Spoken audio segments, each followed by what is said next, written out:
Hello guys, this is Arcane Mage, and in this guide I shall tell you how to successfully play an Arcane Mage.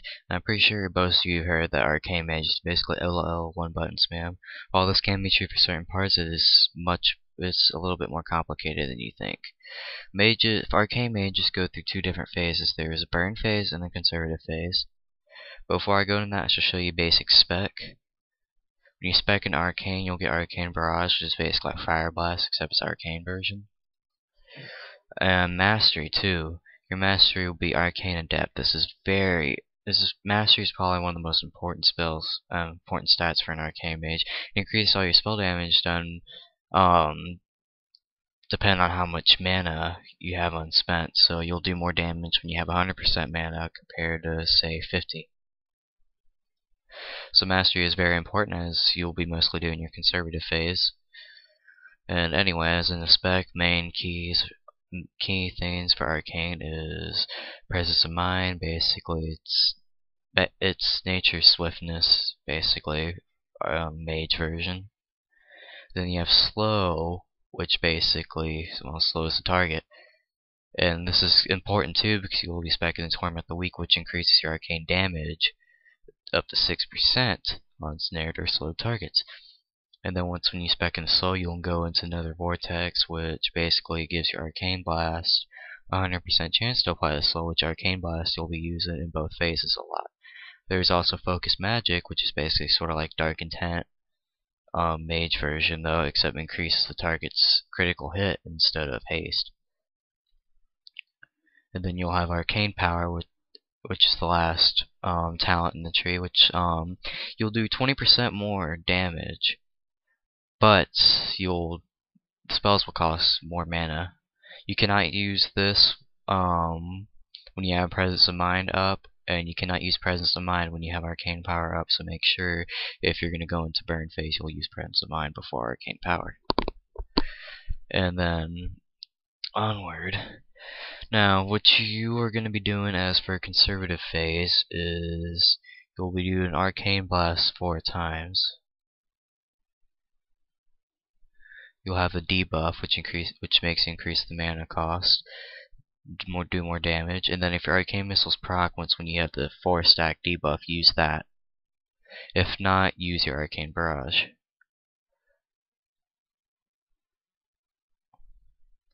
Simple. Now also you can add in a Flame Orb into this. Flame Orb is a great single target DPS spell. Used it a lot as fire, used it a lot as arcane, used it somewhat as frost, but I don't really PvP anymore. Anyway, that's about it for conservative phase. Now burn phase is basically easier to do, because what you do is you basically spam Arcane Blast till about 80% mana, I would say. And then when you reach 80% mana, use your mana gem.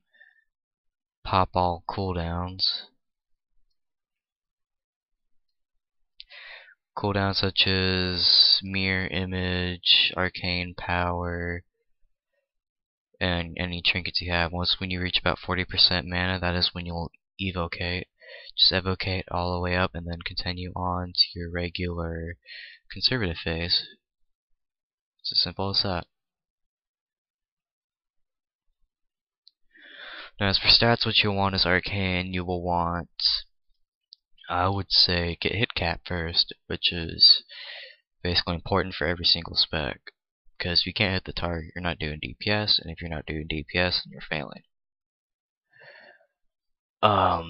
See, after hit, it could be a tie between Mastery or Haste. I generally go with Haste over Mastery because it's just you cast your spells faster.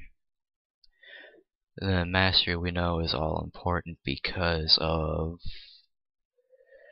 it increases your spell damage when you have more mana, basically. And then afterwards, you would want crit. If you have crit on your gear, you probably would have to reforge it to either Haste, Mastery, or Hit if you're not hit capped yet. Those are secondary stats. Of course, Intellect comes after. Intellect comes before every other stat. That's basically it. Buffs you'd want to keep up: Mage Armor, as it helps you regenerate your mana. Your Arcane Brilliance, which every mage should use. And as for glyphs, you will want Glyph of Arcane Blast, which the debuff that you get will increase the damage by 3%. You'll go with Mage Armor because it is more mana regeneration. You'll go with Arcane Missiles because that is a better critical strike chance. For major glyphs, you could have Arcane Power, which makes your blink, mana shield, and mirror image reduced to 0, the global cooldown, which is a minor DPS boost basically. I tend to go with Evocate, as it helps you regenerate health as well, makes it easier for the healers. Helps in fights like Chimera and all that. And then if you're using crowd control, you can go with Glyph of Polymorph, which reduces all the damage over time effects for the target. So it's just pesky warlocks. Put dots all over your polymorph target, you can just redo it and be fine. Minor glyphs, it doesn't matter at all. That is basically it for Arcane Mages. Email me at themonsterthemage@yahoo.com if you have any questions. Subscribe to my channel, comment on the videos, do whatever you want. I should be bringing more videos to you, as I am now in the best rating guild on my server, so I could possibly start doing boss guides. But we'll all see. Thank you, and I hope you've enjoyed this video.